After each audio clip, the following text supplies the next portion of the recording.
बिस्मिल्लाहिर्रहमानिर्रहीम बिस्मिल्लाहिर्रहमानिर्रहीम अस्सलामु अलैकुम रहमतुल्लाहि वबरकातुहू रब्बी यस्सिर वला तुअस्सिर व तम्मिम बिल खैर। आज हम लेंगे ये उर्दू है, इसका अरबी तर्जुमा करेंगे। अब हम यहाँ देखेंगे क्या है। यहाँ पर वो खालिद की वालदा है, वो खालिद की वालदा है कि अरबी क्या होंगी देखेंगे हम। हिया उम्मु खालिदिन, यानी वो खालिद की वालदा है। अब हम दूसरे पर देखेंगे क्या है। यहाँ पर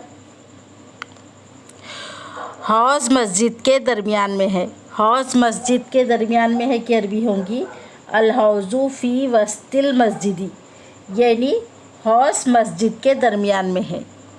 अब हम तीसरे पर देखेंगे क्या है। यहाँ पर मस्जिद का सहन कुशादा है, मस्जिद का सहन कुशादा है कि अरबी होंगी अल फ़िनाउल वासिउ लिल मस्जिदी, यानी मस्जिद का सहन कुशादा है। अब नीचे देखेंगे हम क्या है। यहाँ पर ज़ैनब का घर यहाँ से करीब है, ज़ैनब का घर यहाँ से करीब है कि अरबी होंगी। यहाँ पे देखेंगे हम बैतु ज़ैनबिन करीबुन मिन हुना, यानी ज़ैनब का घर यहाँ से करीब है। अब हम नीचे देखेंगे क्या है। यहाँ पर